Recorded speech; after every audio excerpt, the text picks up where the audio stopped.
నల్గొండ జిల్లా అలియాలో నిర్వహించిన బీజేపీ ఆత్మీయ సభ ఘనంగా జరిగింది. నాగార్జున సాగర్ నియోజకవర్గంలో చేపట్టిన కమలనాథుల సభ పార్టీ శ్రేణుల్లో ఉత్సాహం నింపింది. ఈ సభలో Telangana BJP incharge Tarun Chugh, BJP senior నేత ఇంద్రసేనారెడ్డి, దుబ్బాక ఎమ్మెల్యే రఘునందన్ రావుతో పాటు పలువురు నేతలు పాల్గొని అధికార పక్షంపై విరుచుకుపడ్డారు. కాంగ్రెస్ పార్టీపై విమర్శలు గుప్పించారు. ఈ సభకు వేలాది మంది కార్యకర్తలు తరలివచ్చారు.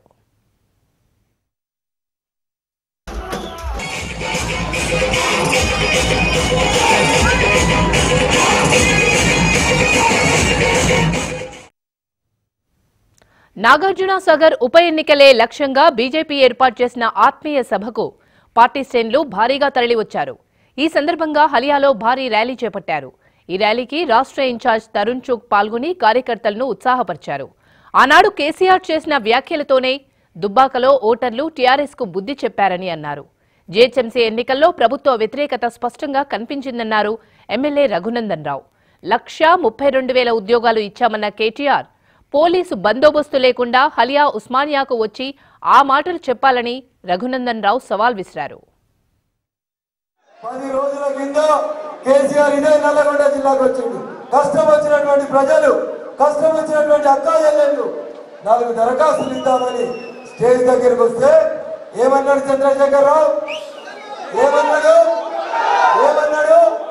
ఆ కుక్కలకున్న విశ్వాసం కుర్చీ మీద కూర్చున్న కేసీఆర్ కు లేదు. మేము కుక్కలమే, మాకు విశ్వాసం ఉంది. మేము కుక్కలమే, ప్రజలు కుక్కలైతే ఆ కుక్కలకు విశ్వాసం ఉంది.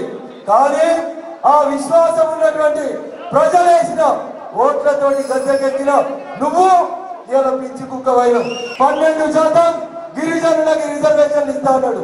ఇచ్చిందా? వచ్చినాయా తాండాలకు ఉద్యోగాలు? ఒక్క తాండాలకు ఉద్యోగం వచ్చిందా? రిజర్వేషన్లు ఇచ్చిందా? ఏం చేసిండో? ముస్లింలతో కలిపి గిరిజన బిల్లులు పంపించి కేంద్రానికి పంపిస్తే 3 ఏళ్ళైంది బిల్లు తిరిగి వచ్చి. ఇవాళ దాకా సార్ నిద్రలు ఇవ్వలేదు. గిరిజనుల హక్కుల కోసం నాగార్జున సాగర్ కట్టినప్పుడు నిర్వాసితులైనటువంటి గిరిజనులకి పట్టాలు ఇవ్వన్నాం. అంతేనా? ఇంకేమైనా మనల్ని కుక్కలన్న కేసీఆర్ కి కుక్క విశ్వాసం ఎంత చూపెట్టాలి. కాంగ్రెస్ టీఆర్ఎస్ పాలనలో నల్గొండ జిల్లాలో ఫ్లోరైడ్ పోలేదని ఎమ్మెల్యే రఘునందన్ రావు విమర్శించారు. తెలంగాణ అమరవీరుల కుటుంబాలకు ఏం చేశారని ఆయన ప్రశ్నించారు. శంకరమ్మకు రాజ్యసభ సీటు అన్నారు, ఏం చేశారని నిలదీశారు. 14 శాఖలకు మంత్రిగా చేసిన జానారెడ్డి ఈ ప్రాంతానికి ఏం చేశారని రఘునందన్ రావు ఎద్దేవా చేశారు. అధికారం ఉన్నప్పుడు, ప్రతిపక్షంలో ఉన్నప్పుడు సైతం ఏమీ చేయలేకపోయారని అన్నారు. టీఆర్ఎస్ కు కుండకు 3 రంధ్రాలు తప్పవని చెప్పారు. అందులో ఒకటి దుబ్బాక, రెండోది హైదరాబాద్ జీహెచ్ఎంసీ, మూడోది నాగార్జున సాగరే అని చెప్పారు. ఒక ఆయన మాది ఎర్ర జెండా అంటాడు, ఒక ఆయన మాది పచ్చ జెండా అంటాడు, ఇంకొక ఆయన మాది 3 రంగుల జెండా అంటాడు, ఒక ఆయన అంటాడు నాబంతా బరువు ఎవరు లేరంటాడు, ఇంకొక ఆయన అంటాడు నేను సీనియర్ అంటాడు. ఏం చేసినావన్నా? అధికారంలో ఉంటే డిగ్రీ కాలేజ్ లేదు, 14 మంత్రిత్వ శాఖలు చెప్పిండు. అభివృద్ధి చేసిండా? అధికారంలో ఉంటే అభివృద్ధి చేయడం చేత కాలేదు సార్కి.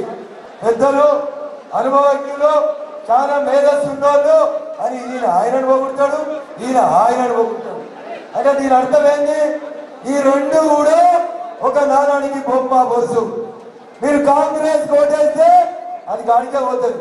పసుపచ్చ పార్టీ పోయింది, ఎర్ర పార్టీ పోయింది, 3 రంగుల జెండాలు పోయినాయి, ఇంకేమైనాయి? బహుజనుల పార్టీ పోయింది, అన్ని పార్టీలు ఆడిపోయింది. ఎవరు మిగిలిండ్రు? కాషాయ జెండా ఒకటే మిగిలింది. ఒక్క ఇంచు ఒక్క ఎమ్మెల్యేని కూడా 1 ఇంచు కదిలియలేకపోయిండు టీఆర్ఎస్ పార్టీ అని చెప్పాలి. మొత్తం మీద నాగార్జున సాగర్ ఉప ఎన్నికల్లో గెలుపే లక్ష్యంగా నేతలు ప్రసంగించారు. అధికార టీఆర్ఎస్ తో పాటు కాంగ్రెస్ పార్టీ లోపాలను ఈ సభలో ఎత్తుచూపారు. ఈ 2 పార్టీల అలసత్వంతోనే నాగార్జున సాగర్ అభివృద్ధి కుంటుపడిందని అన్నారు.